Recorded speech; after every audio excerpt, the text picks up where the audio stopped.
In the burning desert, a legless Apache warrior woman was abandoned by her own tribe, left to die with nothing but the buzzards waiting overhead. Just when it seemed her life was slipping away, a lone cowboy rode in and changed her fate forever. Don't forget to like, drop a comment, subscribe to the channel, and stay tuned for the next chapter. You ain't worth the trouble no more, girl. Best pray the buzzards get to you 'fore the soldiers do. The words weren't from her brother. They belonged to the soldier who'd fired that cannon, though his voice lived on in her head now like some cruel echo that wouldn't quit. In truth, her brother Tana hadn't said a thing when he pressed the hot blade against what was left of her legs. He just cried. Tears had fallen down his dust-streaked cheeks, dripping onto her face as she bit through the pain. Then he wrapped the stumps in rawhide strips, left her a skin of water, and turned away. He didn't look back. The desert swallowed him, and the rest of their people, leaving her with the burning sun and a patch of blood-soaked earth. The air was heavy with the stink of iron and powder. Sakai lay flat on her back, eyes half open to a sky that felt like it was punishing her for daring to survive. The heat pressed down on her chest till every breath came like swallowing glass. Her tongue stuck to the roof of her mouth, cracked and swollen. She could still hear the fight if she tried hard enough, horses screaming, rifles popping, men yelling in English and Apache. But now there was only the wind, and even that felt cruel, tossing grit across her blistering skin. She told herself not to scream. Screaming wasted air.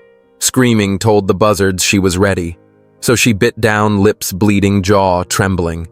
When the sun slid low, the ground cooled just enough for the ants to come crawling. She felt them moving across her belly, their tiny legs sharp as knives. She tried to brush them off, but her arms shook so bad they barely listened. She shut her eyes, pressed her nails into her palms, and waited for the night. By the second day, fever took her. Her head burned while her body shivered. She whispered Tana's name once, then hated herself for it. He'd left her. They'd all left her. She was no longer a warrior. She was a burden. The third morning, she woke to laughter. Well, looky here, boys. Ain't she a prize boot scraped against the dirt? The smell hit first sweat and horse piss and cheap whiskey. Then shadows fell over her face. A man squatted low beside her, chewing on a stem of grass. His teeth were yellow eyes, narrow as he looked her over. Never thought I'd see an Apache woman like this. Half a body, but still got fire in her eyes. He chuckled, spit the grass out. Another one nudged her with the toe of his boot. Think she can still fetch a price? Oh, hell yes, the first one said, grinning. Folks in Yuma pay good coin for curiosities. And a warrior woman, that's worth more than any scrawny farmhand. Sakai glared at him. Silent, her lips cracked, but her stare sharp enough to cut.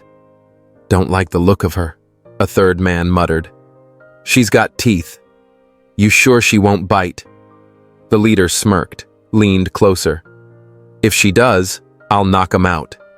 Ain't that right, girl? She said nothing. The boot nudged her again, harder this time. Talk, Apache. Or are you already dead? Slowly, she turned her head and met his eyes. Her voice was dry, broken, but steady. Better dead than chained. The men roared with laughter, loud and coarse like coyotes circling a carcass. Well, we'll see about that, the leader said. He pulled a rope from his saddlebag, tied it rough around her arms. Get her on the horse. Don't matter if she screams. Ain't no one out here to hear it. They hauled her up like a sack of grain. Pain ripped through her body as she landed hard against the saddle. She bit back a cry, eyes still burning. The desert faded behind her as the men rode off her head, lolling with each jolt. She stared at the horizon till her vision blurred. She swore she'd remember their faces. Every damn one. Chapter 2. The Days of Slavery. The walls of the ranch in Yuma were high enough to block the view of the hills beyond, but not high enough to stop the smell. Sweat manure and damp straw clung to the air, thick and choking. The owner, a stout man with a red face and gold rings, didn't look at Sakai long when they brought her in. He just waved his hand. Put her with the others. She'll work or she'll die. Either way, I ain't feeding dead weight. So they dragged her into the yard. There were others, men and women Mexican Apache, even a few pale-skinned drifters who'd crossed the wrong man. All marked the same way, collars of rough iron wrists rubbed raw from rope. Some looked at her with pity. Others looked away, too far gone to care. Sakai sat against the wall, her stumps throbbing under filthy bandages. She said nothing. It didn't take long for the guards to start in on her. "Hey, legs!" One of them sneered, a tall brute with a scar down his cheek. "You dropped something back on the trail." "Oh, that's right, you ain't got it no more." He and the others laughed, slapping their knees. Another one tossed a scrap of bread at her. It landed in the dirt just out of reach. "Eat up, warrior. You'll need strength if you plan on crawling to freedom." She looked at the bread, then at them, and left it lying there. Her silence only made them angrier. They wanted begging. They wanted tears. She gave them nothing. Days bled into weeks. Work was handed out without mercy. She was made to scrub floors on her hands and knees, her body dragging heavy behind her. The guards found it entertaining watching her move slow across the dirt. One even bet she wouldn't last the month. She tried to run twice. The first time she dragged herself across the yard at night, pulling with her arms, chest scraping the earth till it bled. She didn't make it past the gate before a boot kicked her ribs and sent her sprawling. The second time, she got as far as the stables. She'd stolen a small knife, planning to cut a rope and hitch a mule. They caught her laughing as they yanked the blade from her hand. The beating after left her seeing nothing but red. Scars layered over scars. Her body hurt, but her eyes never dimmed. She refused to give them the satisfaction. At night, lying in the dark on a bed of straw, she thought of Tana. She saw his face wet with tears, heard his breathing when the blade pressed down. She hated him for leaving. She loved him for trying to save her. The war inside her chest burned hotter than the fever ever had. One night, when the moonlight cut through the cracks in the boards, she whispered to herself, low and steady, "They can chain my body, not my spirit, not ever." And though her hands trembled and her skin burned, she believed it. The guards might call her broken. The ranch owner might call her worthless. But she knew better. She was still Sakai, daughter of the Apache warrior, even without legs. And one day she swore she'd make them choke on their laughter. The lantern light swung low, throwing long shadows across the yard where the trade was set. The smell of sweat and whiskey hung heavy, mixed with dust that never seemed to settle. Men crowded close, their voices loud, their laughter sharp, like they had all the time in the world to gawk at misery. And there she was. Sakai bound at the wrists, a rope around her waist, her legs gone beneath the blanket they'd thrown across her. They'd propped her up on a wooden crate like she was something to display, not someone to respect. The rope cut into her skin, her arms pulled behind so tight her shoulders burned. Yet her head stayed high, eyes locked on the crowd, dark and unyielding. One of the slavers, a tall brute with a mouth full of crooked teeth, grabbed her chin, turned her face from side to side like he was showing off a horse. "Take a look, boys. Ain't she a rare piece Apache warrior? Lost her legs fighting soldiers. Still got enough fire in her belly to keep a man warm at night." The crowd roared. Some laughed, others whistled. "Hell, I'll bet she bites," one man hollered. The brute smirked, slapped her cheek hard enough her head jerked. "Don't worry, she can be trained. Or broke if that's what you like." Sakai's jaw tightened, but she said nothing. She'd promised herself no begging, no tears. Not for them. Another man stepped up, the auctioneer, fat around the middle, sweat shining under the lanterns. He spread his arms like a preacher calling sinners forward. "Gentlemen, you ain't gonna see a prize like this again. Strong spirit, young, healthy arms, and don't you fret about the legs. That just means she'll need you more. She'll keep your house warm, your bed, and never wander off. What more could a man want?" The laughter rose again, coarse and ugly. "She's worth more than any of the others we hauled in this month. So let's start the bidding at $200. Who's got it?" Voices fired back quick. 200. 250. 3. The numbers climbed, men shoving to get closer, waving hands, some already drunk and slobbering. Sakai's gaze cut across them all, but it landed on one man who wasn't shouting. He stood near the edge of the crowd, a wide-brimmed hat pulled low, coat dusty from travel. He wasn't laughing. He wasn't bidding. He just watched. Wade Holt hadn't planned on being here. He'd come into Yuma to trade for supplies, a coil of rope, some nails, maybe coffee if the price was decent. But when he heard talk of a special auction down by the stockyards, something gnawed at him enough to follow. He told himself it was curiosity. Deep down, it was the same thing that had been keeping him awake at night since the fire. The nagging thought that maybe he still had something left to give, even if he didn't deserve to. Now, looking at her, he felt the same hollow weight that had lived in his chest for years shift into something sharper. She wasn't just a beaten woman. She was fighting even sitting there bound. He saw it in her eyes, the same stubborn fire he'd once seen in his wife, when the sickness took her, the same that had glimmered in his daughter's eyes before the fire stole her breath. 350, a man barked. 4. The fat auctioneer grinned, wiping sweat from his brow. That's more like it. She's worth every penny, boys. Don't let her slip away. Wade's hand twitched at his side. He knew he didn't have the money. Hell, he didn't even have 100 left to his name. But standing there watching them bid on her like she was cattle, something in him snapped. 500, one drunk shouted, swaying. 6, another countered. The auctioneer slapped his hands together. 600. Do I hear 7? Wade stepped forward, voice steady. 7. The crowd turned. The auctioneer grinned wide. We got a real buyer, boys.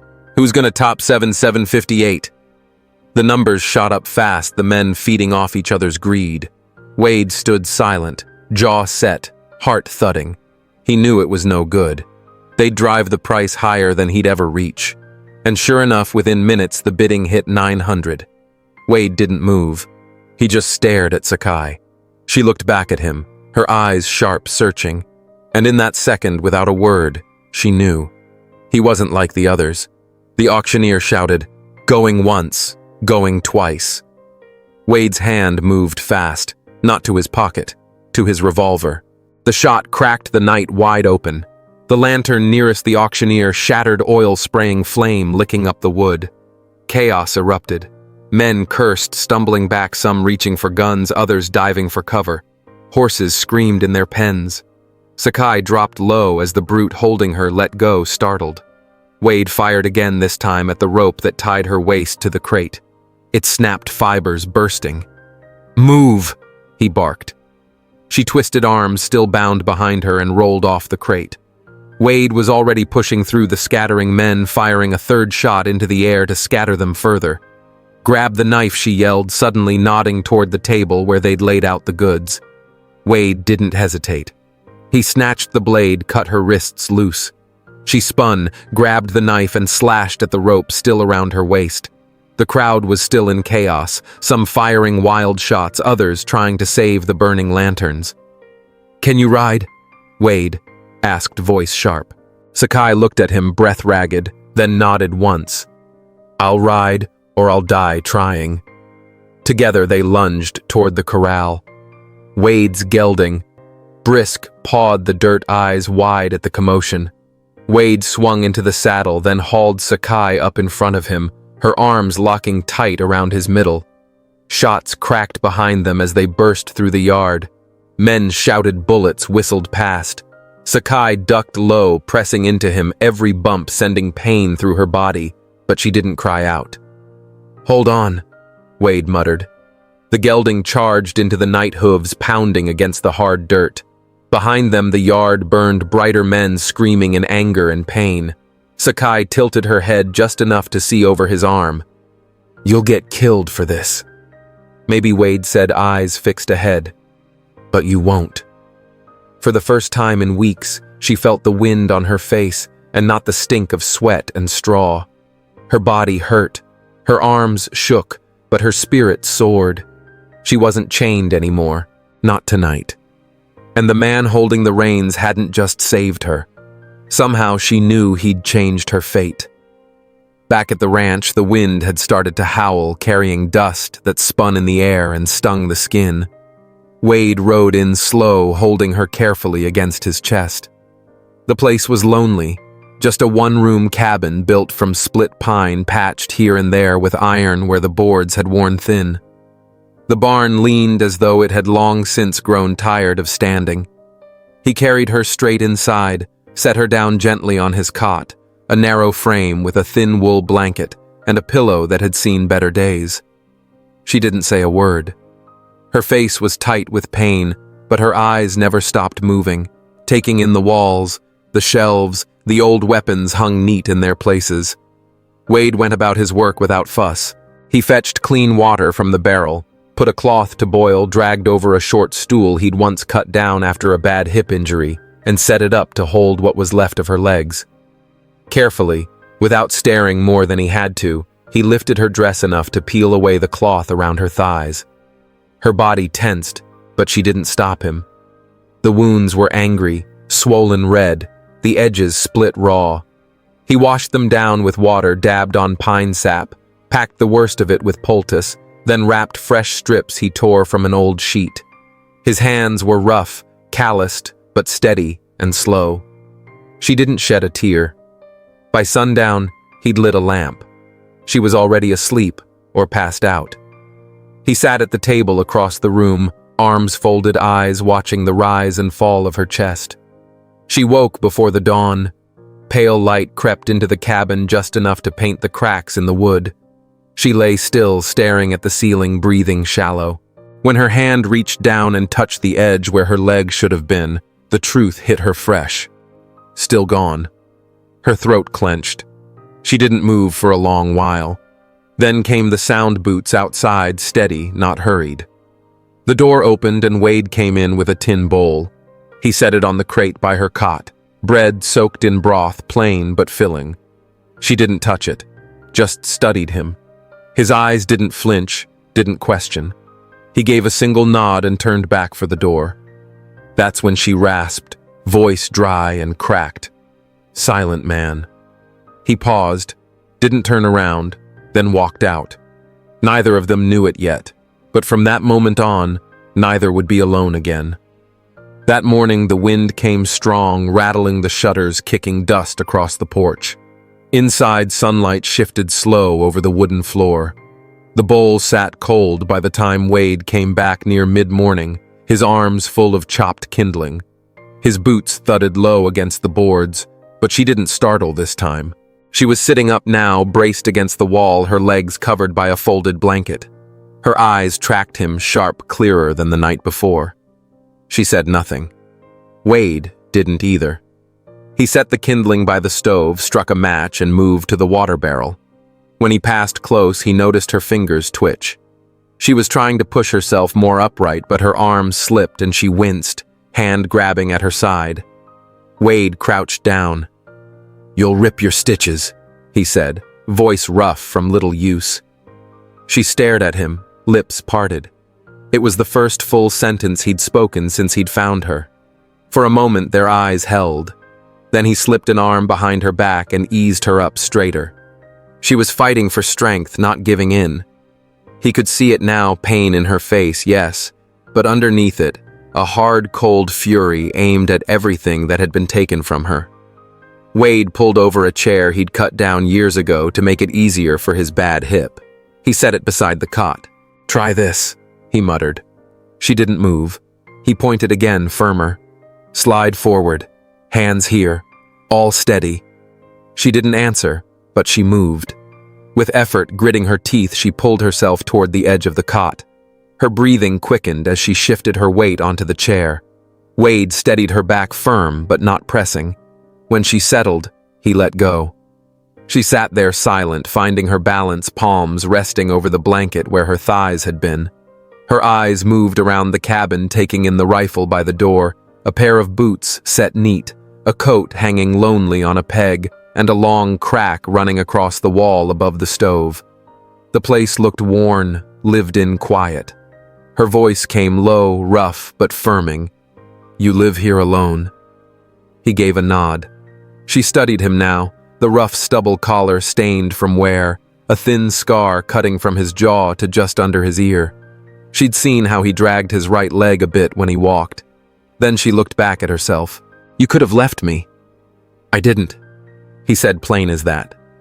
The quiet that settled between them wasn't uneasy, more like dust that hangs in the air after a storm, heavy, steady, but not threatening. Wade moved to the table, ladled food from a pot, and brought it back in a clean tin bowl. This time she accepted it, eating slowly with trembling hands. He didn't hover or stare, just stayed close enough, busying himself with the stove, cleaning a few tools, adjusting the loose boards along the west window that always let the wind whistle through. Later that afternoon, while Wade was out in the shed gathering nails, she tried dragging herself across the floor. By the time he returned, she had made it halfway between the cot and the water barrel, sweat running down her face, her arms straining as she pulled herself forward. The blanket had slipped off her bare skin, pressed against the wood, and the fabric under her hips, torn and dirty. Wade stopped in the doorway, watching. She lifted her head, breath ragged, and muttered, "I'm not gonna rot in that bed." He didn't argue. He simply crossed the room, crouched low, and slid his arms under hers. His touch was steady, not rough, not hesitant. She stiffened when his hands brushed her ribs but didn't resist. He lifted her carefully, set her back on the cot, then walked out again without a word.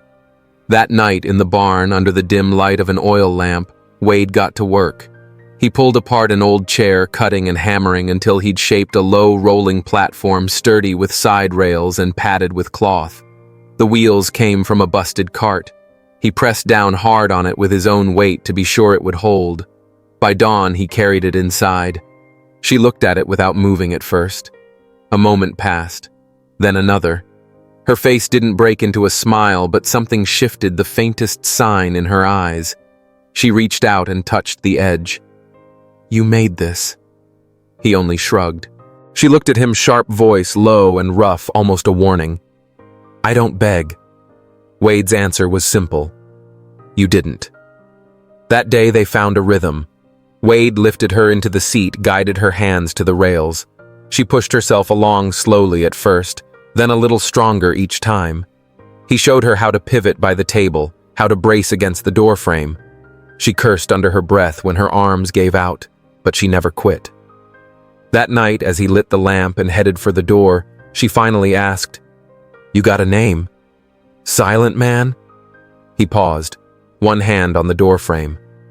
"Wade," he said without looking back. She repeated it under her breath.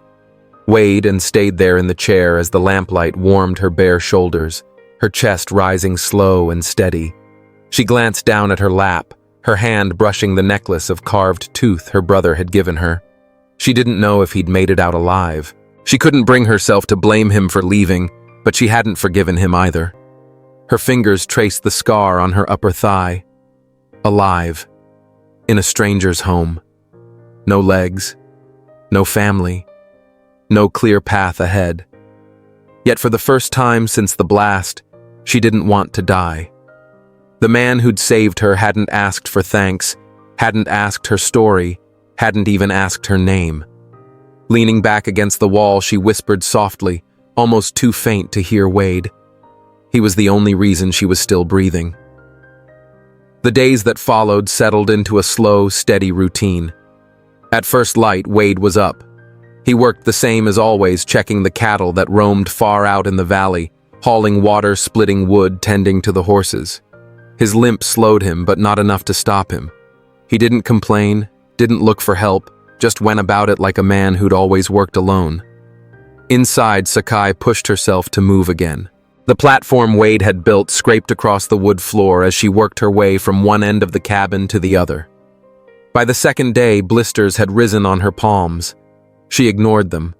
She tried lifting the kettle at the stove, dropped it once, cursed softly, and stopped only when the pain in her stomach forced her to. But she refused to stay still. By the end of the week, she could roll herself to the table, grab the edge with both hands, and pull upright without slipping. Wade had added small blocks under the platform so it wouldn't shift while she pushed. She never said thank you, But Wade noticed she no longer called him Silent Man. When she spoke to him, it was simply Wade. One evening after supper, her voice carried stronger than before, though still hoarse. "You fought," she said. Wade sat by the fireplace carving at a piece of cedar, the knife glinting in the lamplight. He didn't answer right away. Finally, he said, "Yeah, Confederate, Missouri Battalion." She studied him hard. "And now you help me?" Wade didn't look up from his work. "War's over." He left it at that, though she knew it wasn't the whole truth. She stayed quiet, staring into the flames, wondering how a man who once fought her people could kneel and tend her wounds without a flicker of hesitation. Maybe he'd lost someone too. Maybe that was what changed a man. She didn't ask. Not yet. 2 days later, the fever came. It started with sweat, then chills that shook her body. By nightfall, her lips were dry, her skin burning. Wade felt her forehead once, then got to work without delay. He brought cloths soaked in water, pressed them to her chest and face. He boiled willow bark, tried to get her to drink. She spat it out once, and he pressed it back to her lips again. When the fever peaked, she groaned in her sleep, clawing at the blanket body, twisting. Wade sat by her, held her shoulders firm but gentle as she thrashed. Her fingers dug into his arm nails, biting skin, but he didn't move away. That night, as the fever raged, she murmured names in her own tongue. Some were fragments, some clear enough to catch.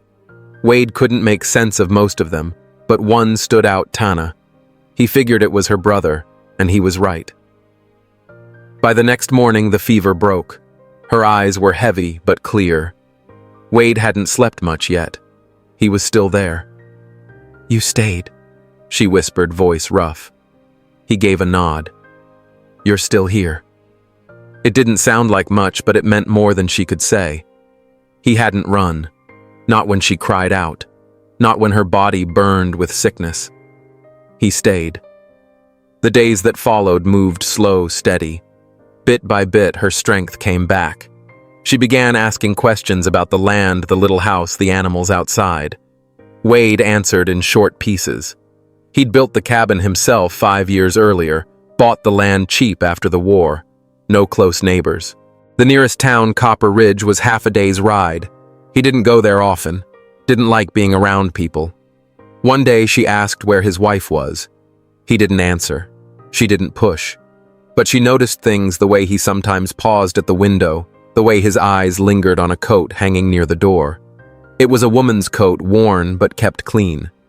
Later, when he was outside, she managed to drag herself into the far corner of the room. Under the bed sat a small trunk. She didn't open it, just stared at it before returning to her place. She kept his silence. He kept her scars. That was the quiet understanding between them. One afternoon, she tugged her torn dress closer around her chest. It had ripped worse with each day she pulled herself across the floor. Her shoulders were bare, and the thin cloth across her breasts hung loose. She glanced toward Wade as he chopped onions at the table. He looked up, then looked away. "Doesn't bother you?" she asked, daring him.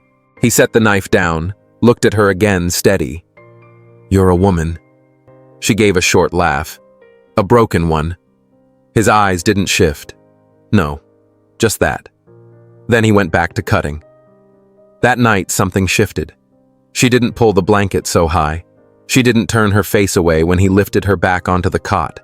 She looked at him fully, saw the rough line of his jaw, the stubble on his neck, the weary look in his eyes. "You ain't scared of me," she said, half a question, half a challenge. "No," he answered. "Why?" She held his gaze. He didn't look away. "Because you're alive." She drew a slow breath, nodded. A smile came, small, brief, but real. The wind rose outside, brushing dust against the cabin walls. Inside, the fire cracked low. Neither of them spoke. She lay in bed. He sat near the stove, and the silence between them felt earned like something solid. No one else knew where she was. No one else had come. Neither planned on leaving. Spring stretched on. Days grew longer. the air warmer filled with dust and the dry smell of mesquite. Outside stayed quiet. No riders, no travelers, only wind and the cry of a hawk circling overhead. Inside, their rhythm held. Each morning, Wade carried water in, kept the fire low cooked without a word. By dawn, Sakai was already in her rolling chair, moving with more practice now, her strength slowly returning. She no longer wheezed when she pulled herself upright. The blisters on her hands had toughened into calluses. She wore one of Wade's old shirts, now broad-buttoned at the front, tied with a belt she'd shortened herself. Her dress was too torn to fix. He'd left the shirt folded on the foot of her cot 3 mornings before, saying nothing, just setting it there. She waited until he'd gone outside, then put it on without hesitation. That morning, she asked what he'd done before all this. Wade was outside near the barn mending a saddle from a stump seat. Cattle driving, some mining, odd jobs. He didn't look up. Nothing I stuck with long. She asked, steady, "What happened to your wife?" He paused, hand frozen mid-stitch. "Fire. 3 winters ago. Stove tipped while I was out fixing the fence. Got back too late." His voice stayed flat. His eyes never lifted. He said no more. She sat quiet, letting the silence rest between them. It didn't feel cold. It felt like something shared. Later, Wade brought a second chair and set it beside hers at the table. She raised a brow. "You gonna sit with me now?" He gave the slightest nod. "Seems right." That evening, they ate together for the first time without the table set between them. The lamp burned in the middle, throwing soft shadows across the room. Sakai chewed slower than usual, her eyes flicking to him now and then. "You always this quiet?" she asked.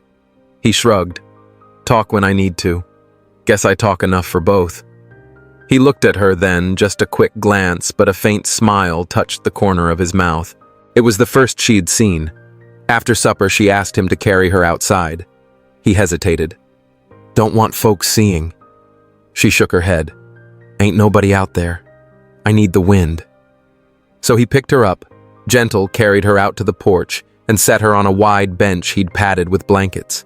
The sky stretched wide, streaked with orange and purple as the sun bled over the hills. She closed her eyes, breathed slow. "Smells like fire not far," she murmured. He glanced at the horizon. Brush burning, clearing early. She didn't ask to go back in, just sat still, face tilted to the sky. Wade sat beside her, hat resting in his lap. After a while, she shifted her shoulder, brushing his arm, intentional. "You ever touch a woman like this?" she asked softly. He didn't move. Like what? Not out of duty, not out of pity. Just touch. He turned his head, his eyes searching hers. She didn't flinch. Her shirt hung loose where the buttons didn't quite meet collarbones, bare the soft rise of her chest, steady. "I'm not broken," she said. "Don't look at me like I'm a ghost." "I don't," he answered. Slowly, her hand slid across the bench, found his. She placed his palm low against her hip, over the curve of what remained, skin warm, scarred, but smooth. His fingers twitched, but he didn't pull away. She kept his hand there, steady, her voice low but certain. "I can't feel it the way I used to," she admitted, "but I still want it." His breathing grew heavier. She leaned toward him slowly, brushing her lips against his cheek before pressing her mouth softly to his. The kiss wasn't rushed or desperate. It was gentle, sure, and meant something real. He kissed her back. When they parted, she looked at him without fear, calm and steady. "You sure?" he asked, his voice rough around the edges. "I know what I asked," she replied. "I know what I want." He lifted her again, careful with her weight.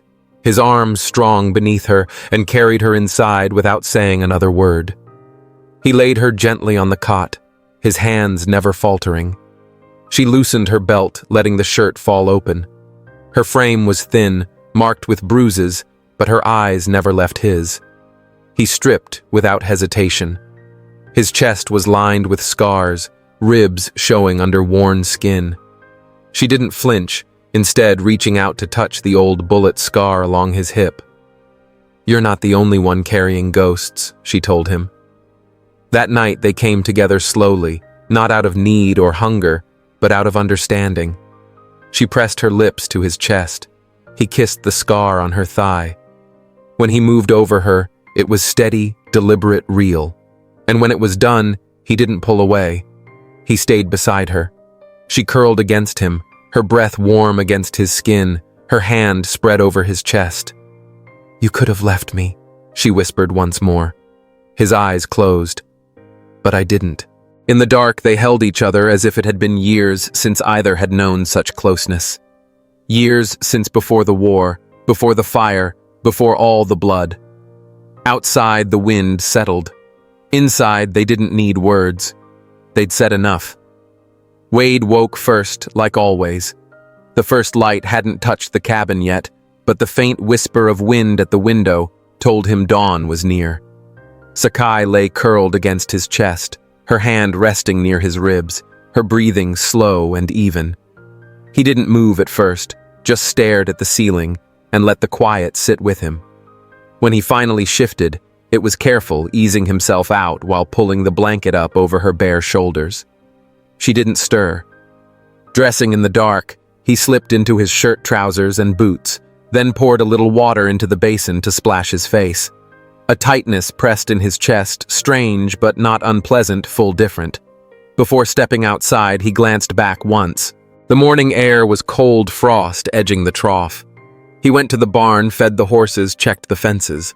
Still, his thoughts kept drifting back to the way her hand had rested on his chest through the night, not out of need, but simply to stay close.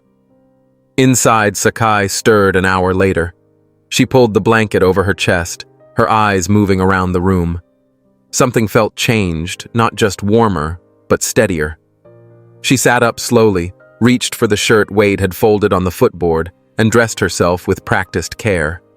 Her body still ached, phantom pains reminding her of what she'd lost, but her hands worked quick, efficient. Sliding into her rolling seat, she braced at the table and started boiling water. When Wade returned, the cabin carried the scent of coffee and clean cloth. He nodded once. She didn't speak at first, only handed him a cup. "How's the hip?" she asked. He sat still, limping, and gave a one-shoulder shrug. Still walking, she broke a piece of bread in half, passing him one. They ate in silence, not uncomfortable, more like habit. Yet unspoken thoughts hung heavy. "Why didn't you shoot me?" she asked suddenly. Wade looked up, caught off guard. Her eyes held steady. "When you found me," she clarified, "I was Apache, half dead. You fought men like me." Wade shook his head. "I didn't fight women. That ain't an answer." He drew in a breath, glanced toward the pale blue sky through the window. "I saw a person. Hurt. Left behind. That's it." She studied him, her face unreadable. "You didn't hesitate." Her voice dropped. "I've been left behind too." The words hung between them. Then softer. Tana didn't mean to go. He was scared. They all were. "Tana, your brother?" Wade asked. She nodded slowly. "He cut my legs off, wrapped me up, promised he'd come back. I think he believed it. But nobody did." Wade leaned forward, resting his elbows on the table. "You think he's still alive?" Her voice was faint. "I don't know. I want to hate him. But I can't." He was crying. Wade understood that mix of anger and love tangled so deep it never sorted clean. He reached across the table, his hand steady as it closed over hers. She didn't pull away. That afternoon, Wade started building a ramp off the back porch. She watched from the doorway, a blanket across her lap, arms crossed. "You expect me to run laps out there?" she teased. "I expect you'll want the choice," he said without looking up. Her lips twitched, almost a smile. Smart man. He worked until sundown, hammering thick boards into place, adding grips to the rail. By the next morning, she tested it. Her arms strained, wheels creaking as she pushed forward. She moved slow, but she moved. By midday, she'd reached the chicken coop sitting in the sun as she scattered cracked corn. Wade watched from the barn, seeing her look peaceful, still scarred, still healing, but more alive than when he'd first carried her inside. That night after supper, she told him plain, "I need to bathe. I can't reach on my own." Wade nodded without a question. He carried her out to the wooden tub he'd already filled with warm water, lowered her in gentle, his hands sure. She didn't cover herself, didn't turn away. Her eyes stayed on him. "You look like you're waiting to be told it's all right," she said. His voice was low. "I'm waiting to know if you want me to." She reached for his hand, guided it to her waist. "You're not just saving me anymore," she whispered. "You're with me." He washed her slowly, careful, his hands moving over her back, down her arms across the curve of her hip, and along the smooth skin that ended at the scarred thigh.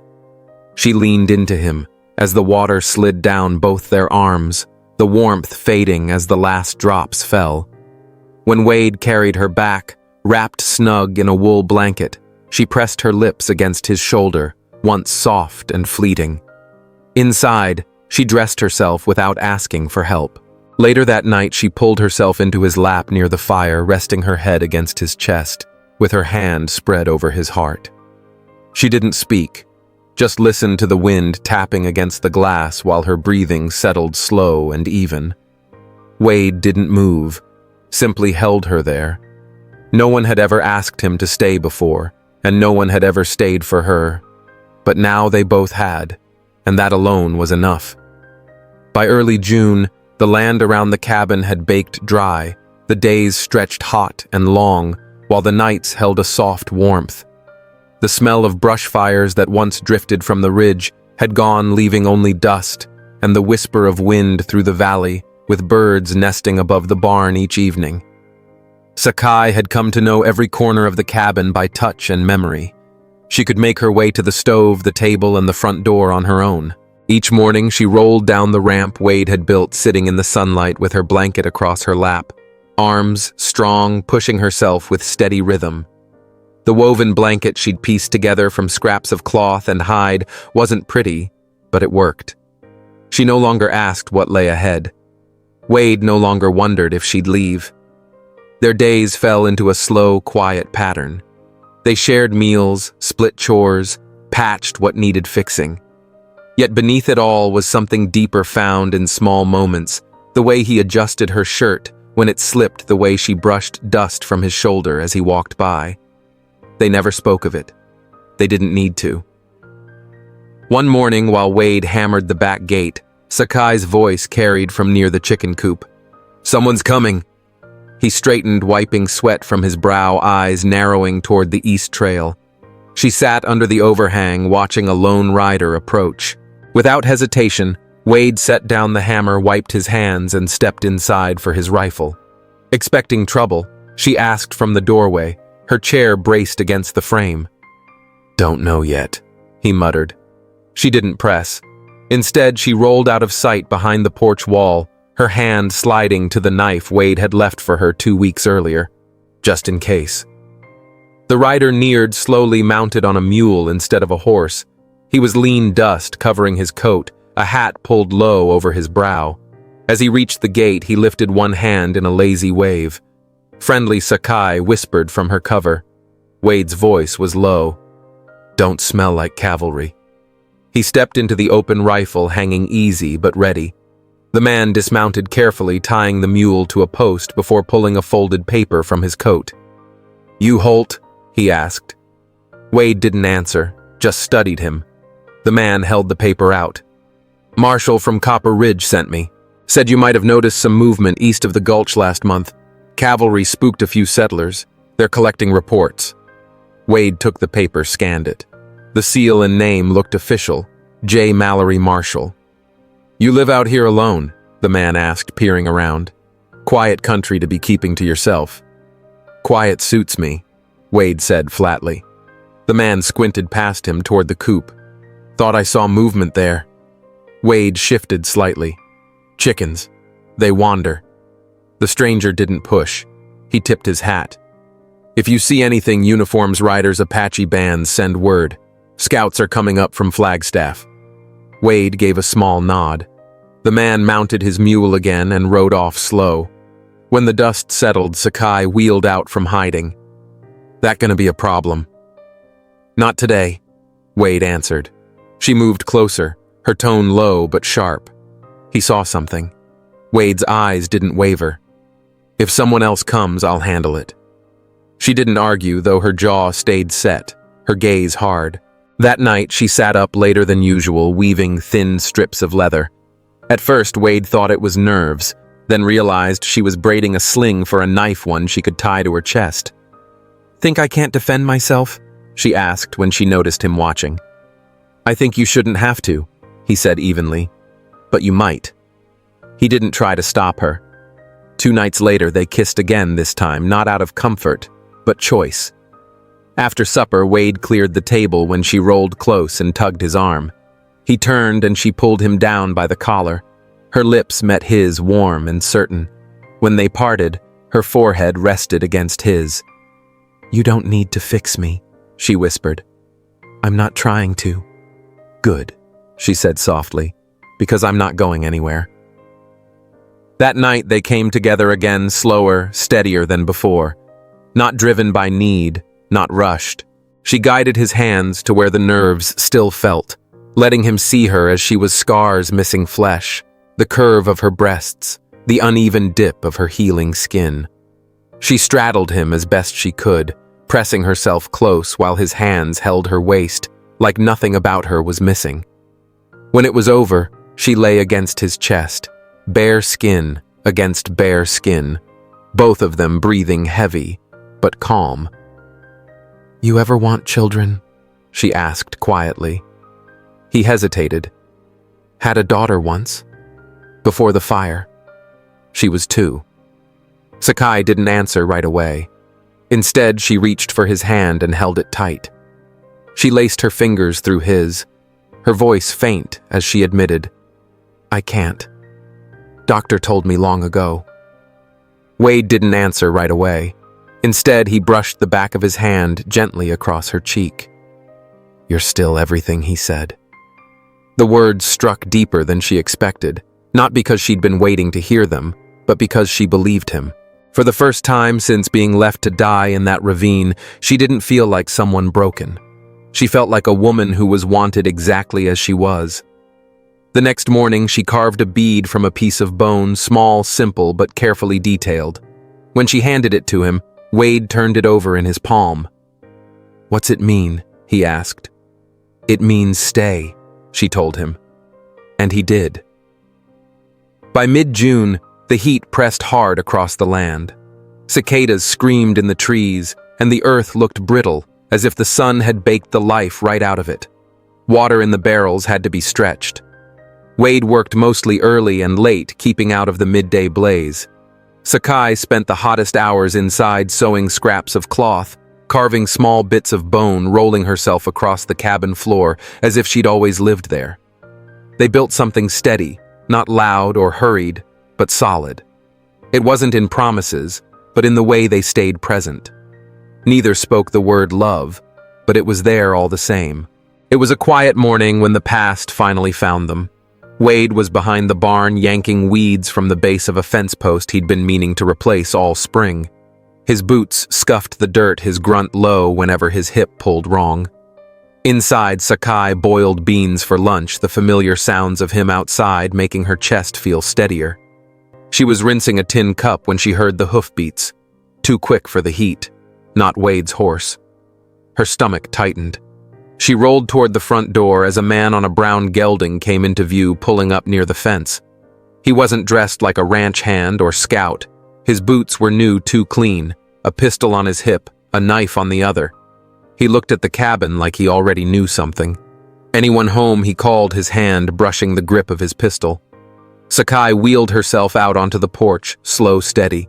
She didn't answer at first, just sat with one hand under the blanket, fingers wrapped tight around the knife Wade had given her. "Who's asking?" she said, her voice flat. The man studied her eyes, narrowing. "You, Sakai." She stayed silent. He shifted in the saddle.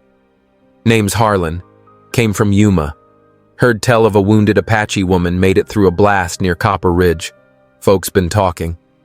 Her face stayed unreadable eyes locked on him. Word is you were left behind. He added, his tone tilting. Behind the barn, Wade stepped into view, rifle in hand. He didn't speak, just walked slow to the corner of the cabin, staying in the shadows. What do you want? Sakai asked, her voice low. Harlan shrugged. Some folks offering bounty for Apache fighters. Don't matter the legs, just the name. Something colder than fear slid through her then. She didn't move, didn't look back, just stared him down. You here for the bounty? She asked. He smiled thin. Just scouting. Heard a story. Wanted to see if it was true. Wade stepped out, then calm, steady. It ain't, he said flatly. Harlan's hand drifted toward his belt. You Wade Holt. Wade didn't answer. He lifted the rifle a little higher. She's under my roof. She stays. Harlan looked between them, weighing it. Wade's face gave nothing back, the kind of look a man wore when he'd already lived through worse. You draw, Wade said, voice quiet. You won't get the gun halfway out. The air stretched heavy for a long moment. Finally, Harlan dropped his hand, grabbed the reins instead. No need for blood, he muttered. Ain't nothing here worth dying over. He turned the horse, riding off slow, not hurried but not lingering either. Wade didn't lower the rifle until the dust cloud was nothing but a faint smudge on the horizon. When he stepped up onto the porch, Sakai's hand was still clamped tight around the knife under her blanket. Slowly, she let it go, exhaling the breath she'd been holding. They know, she said quietly. They always did, Wade replied. Just didn't care till now. He sat beside her, both of them staring out at the trail. The sun was high overhead, heat pressing down the world, looking the same, though both knew something had shifted. You think he'll be back? She asked. Wade shook his head. He'll send someone worse. That night, little was said. After supper, Wade pulled up a rug beneath the table, showing her a trapdoor to a hidden space under the floor, big enough for supplies, a rifle, maybe the two of them if it came to it. If we need it, he told her. You built that for me? She asked softly. He nodded. After the fever. She looked at him a long moment, then leaned in, kissing him slow, not rushed, not heated, but full. When she pulled back, her hand stayed against his cheek. I'll kill for this place, she said. You understand that? I already have, Wade answered. Later in bed, with her head resting against him, Sakai whispered, I never thought I'd belong anywhere again. You do now, he said. There was no priest, no vows, no rings. But that night she called him husband for the first time, and Wade didn't correct her. The morning after Harlan's visit, the wind came hard out of the east, driving grit through the valley until it piled in the corners of the porch. The sky looked bruised pale at the edges. Sakai sat near the doorway, wrapped in Wade's old coat, her eyes locked on the trail. She hadn't said much since Harlan rode off, and neither had Wade. He was out at the barn, tightening the hinges, making sure the door would shut fast if it had to. His rifle had been cleaned twice. He'd counted the ammunition, then moved it into a drawer closer to the table. The cellar under the floor was packed with food tools, lamp oil, and cloth enough for a few days if it came to that. They weren't panicked, but they both knew a line had been crossed. Late that afternoon, Wade came back in and sat across from her at the table. If they come back, he said, it'll be with papers. Soldiers, maybe. The real kind with orders. Sakai only nodded, her jaw set. You don't need to stay when that happens, he told her. She shifted, meeting his eyes. I'm not running, she said flat. They'll call you a fugitive. Her voice didn't waver. I was already left for dead. I'm not leaving again. Wade held her stare steady. You sure? She turned her head slowly, eyes locked on his. You my husband or not? That shut him up. That night they worked side by side, reinforcing the barn wall, shifting supplies closer to the back ramp.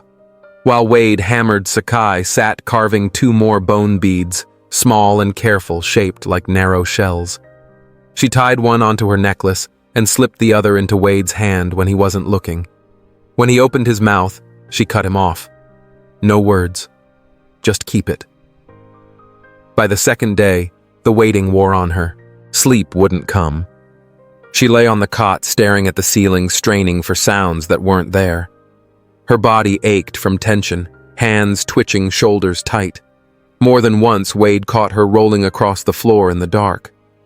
"You need rest," he said. She shook her head. "I'll rest when I see their faces."